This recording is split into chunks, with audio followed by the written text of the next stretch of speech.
السلام علیکم ورحمۃ اللہ وبرکاتہ۔ نحمده ونصلی علی رسولہ الکریم، اما بعد فاعوذ باللہ من الشیطان الرجیم، بسم اللہ الرحمن الرحیم، رب اشرح لی صدری ویسر لی امری واحلل عقدۃ من لسانی یفقهوا قولی۔ لقد من الله على المؤمنين إذ بعث فيهم رسولا من أنفسهم يتلو عليهم آياته ويزكيهم ويعلمهم الكتاب والحكمة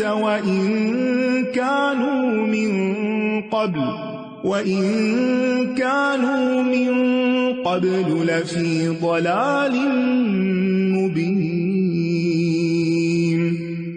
قرآن مجید کی تلاوت اور سماعت کے وقت نیت کی تجدید کر لیجیے اور اللہ تعالیٰ سے دعا کیجیے کہ اللہ سبحانہ و تعالیٰ اس قرآن کی برکت سے ہمیں اپنا شکر گزار، اپنا ذکر کرنے والا، اپنے سے ڈرنے والا اور اپنا فرما بردار بنا لے، ہمیں اپنے سامنے عاجزی کرنے والا اور رجوع کرنے والا بنا لے، ہمارے گناہوں کو دھو دے، ہماری دعائیں قبول فرما لے، ہماری مشکلات کو آسان کر دے، زندگی کے ہر معاملے میں ہماری صحیح رہنمائی فرما دے، ہماری زبان کو درست کر دے اور ہمارے دل کے میل کچیل کو بھی دور فرما دے۔ آج ہم سورۃ الزمر کی آیت نمبر 22 سے شروع کریں گے۔ ارشاد باری تعالیٰ ہے، أفمن شرح الله صدره للإسلام فهو على نور من ربه فويل للقاسية قلوبهم من ذكر الله أولئك في ضلال مبين۔ اللہ نزل احسن الحدیث کتابا متشابہا مثانیہ تقشعر منہ جلود الذین یخشون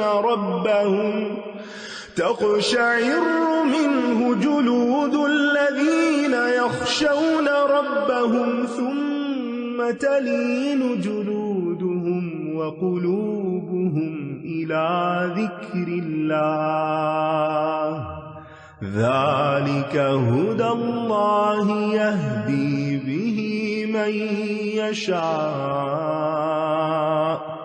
ومن يضلل الله فما له من هاد أفمن يتقي بوجهه سوء العذاب يوم القيامة وقيل للظالمين ذوقوا ما كنتم تكسبون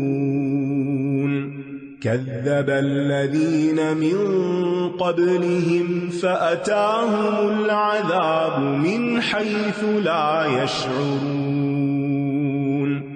فأذاقهم الله الخزي في الحياة الدنيا ولعذاب الآخرة أكبر لو كانوا يعلمون ولقد ضربنا للناس في هذا القرآن من كل مثل لعلهم يتذكرون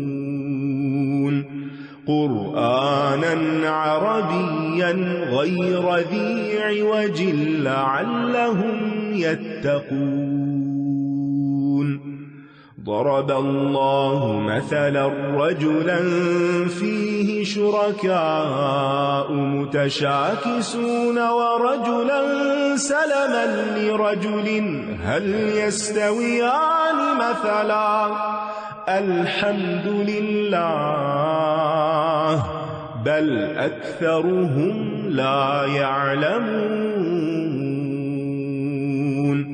إنك ميت وإنهم ميتون ثم إن إنكم يوم القيامة عند ربكم تختصمون.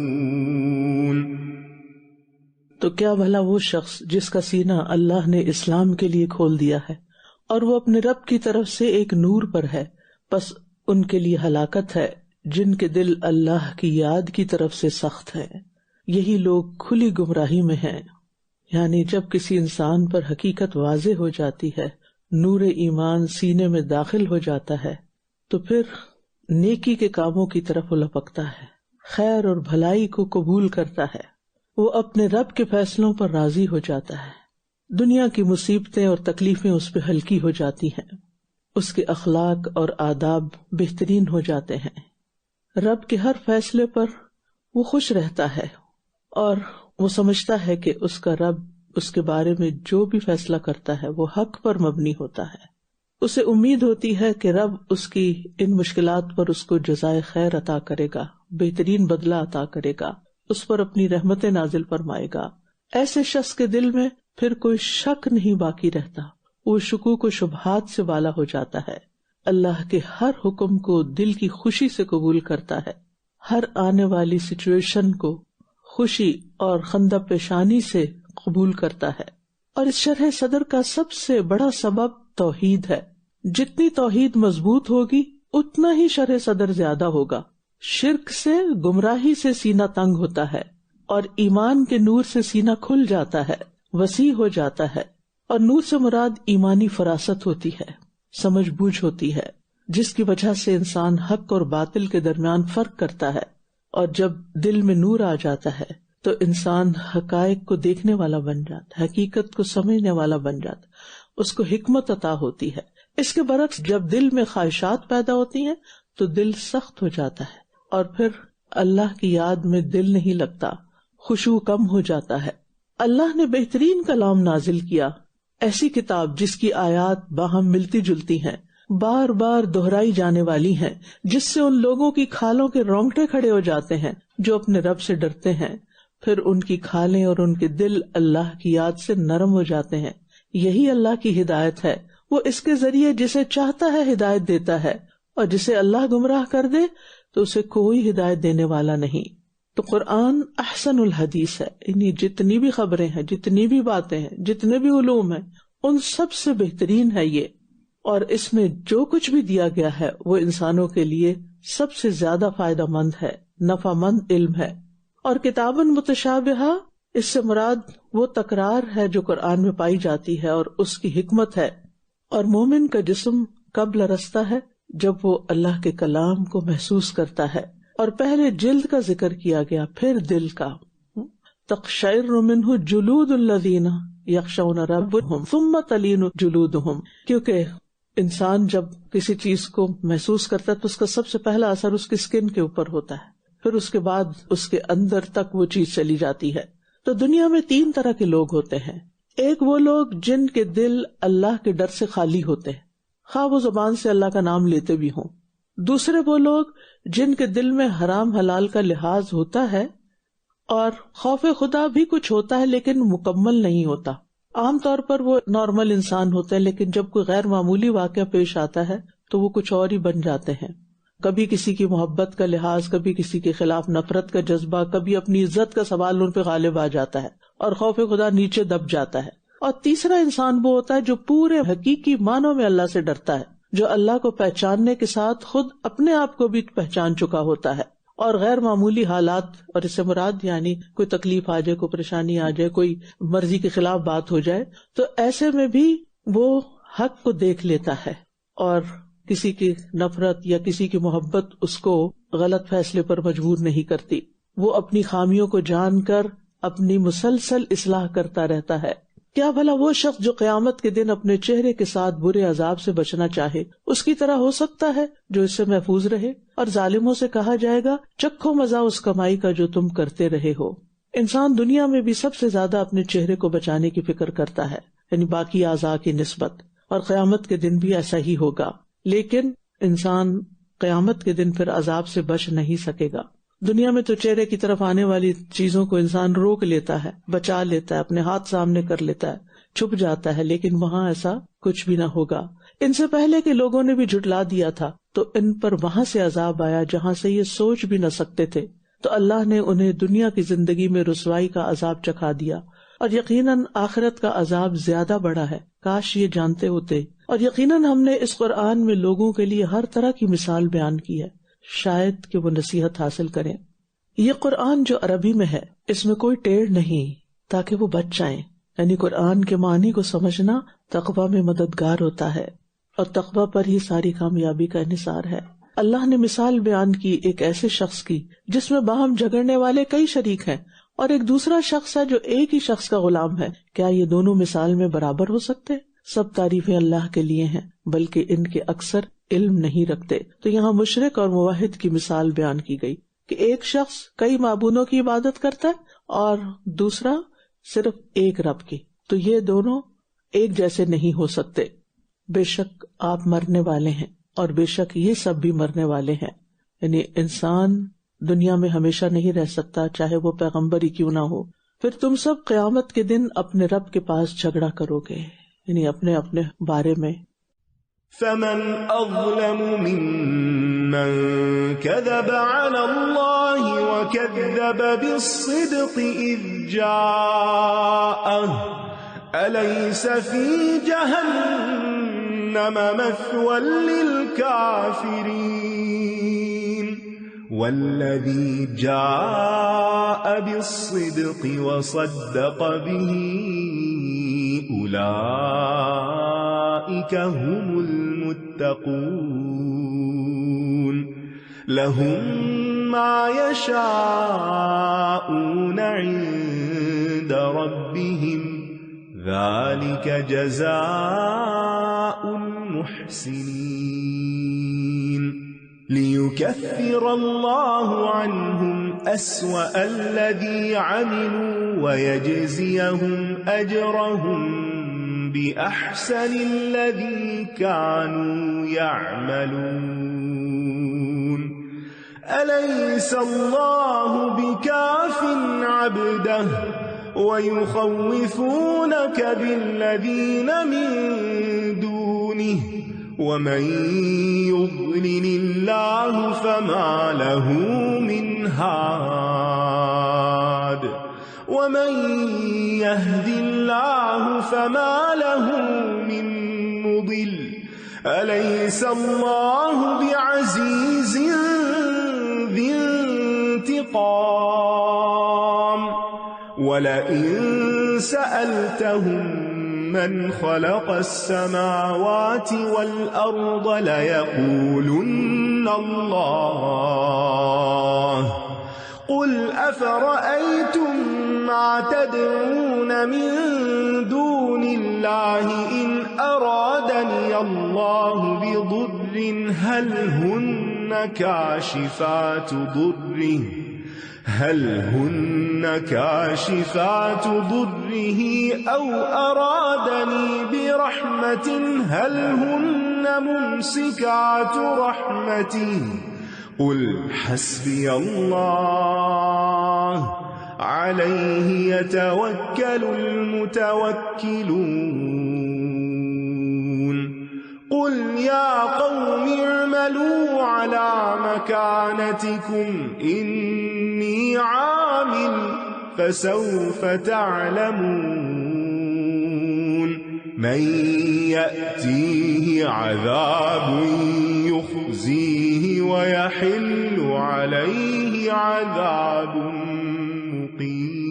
مقيم إنا أنزلنا عليك الكتاب للناس بالحق فمن اهتدى فلنفسه ومن ضل فإنما يضل عليها وما أنت عليهم بوكيل۔ پھر اس سے بڑا ظالم کون ہے جو اللہ پر جھوٹ باندھے اور سچائی کو جھٹلا دے جبکہ وہ اس کے پاس آ چکی ہو؟ کیا ان کافروں کے لیے جہنم میں کوئی ٹھکانہ نہیں؟ اللہ پر افطرا باندھنے کی کئی صورتیں ہوتی ہیں، مثلاً کسی کو اللہ کا شریک ٹھہرانا یا کہنا کہ یہ اللہ کا بیٹا ہے یا اس کی بیوی ہے، یا اس کے شان کے منافی کوئی بات کہنا جو اس کو زیبا نہیں، تو یہ بھی جھوٹ گڑنا ہے۔ اسی طرح نبوت کا جھوٹا دعویٰ کرنا اور شریعت میں وہ باتیں داخل کرنا جو اس میں ہیں ہی نہیں، تو یہ ساری باتیں اللہ پر جھوٹ باندھنے کے زمرے میں آتی ہیں۔ اور سچ سے مراد وہ واقعہ جو حقیقت کے مطابق ہو، اور یہاں اس سے مراد اللہ کی توحید، آخرت اور رسالت وغیرہ ہے۔ جس شخص کے پاس حق ہی نہ پہنچے اس کے پاس تو کوئی عذر ہو سکتا ہے، لیکن جس کے پاس حق آ جائے اور اس پر توجہ کیے بغیر، سوچے سمجھے بغیر اسے جھٹلا دے، تو پھر ایسا شخص جو ہے اللہ کے نزدیک سب سے بڑا ظالم ہے۔ اور وہ جو سچائی لے کر آیا اور جس نے اس کی تصدیق کی، یہی لوگ متقی ہیں۔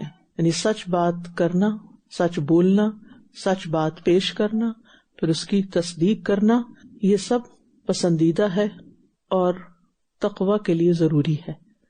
یعنی سچائی کو پیش بھی کرے اور سچائی کی تصدیق بھی کرے تو انسان کو تقوی حاصل ہوتا ہے۔ یعنی سچ بولنا اور ہر حال میں سچ پر قائم رہنا تقوی کی علامت ہے۔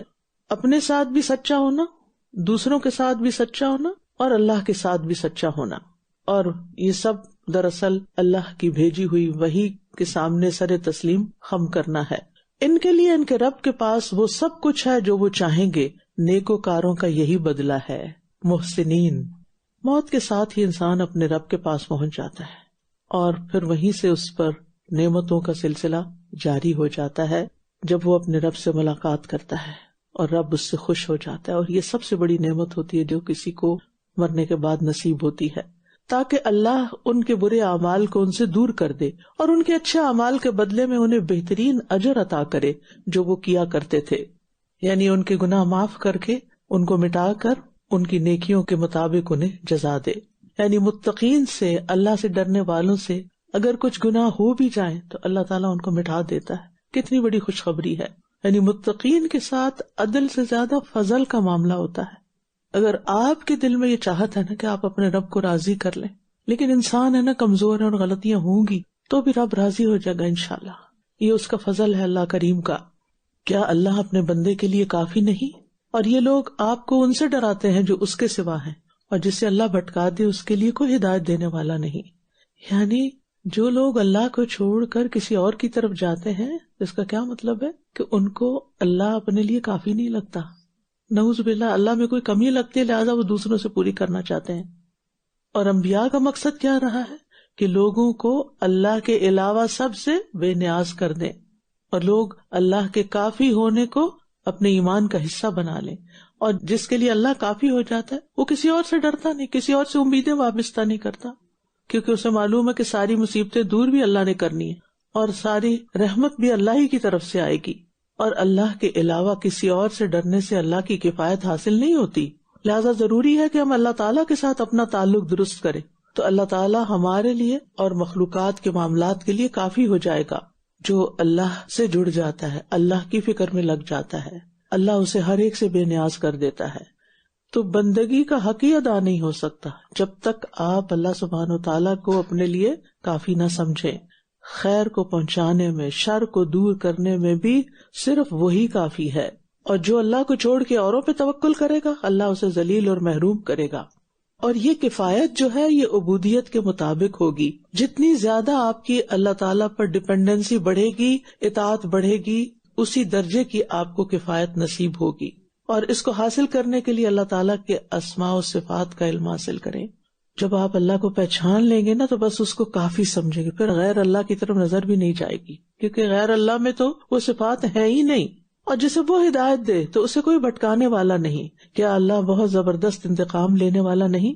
اور اگر آپ ان سے پوچھیں کہ آسمانوں اور زمین کو کس نے پیدا کیا ہے تو یقیناً یہ ضرور کہیں گے اللہ نے۔ کہہ دیجئے کیا بھلا تم نے غور کیا کہ اللہ کے سوا جن کو تم پکارتے ہو، اگر اللہ مجھے کوئی نقصان پہنچانے کا ارادہ کرے تو کیا وہ سب اس کے نقصان کو دور کر سکتے ہیں؟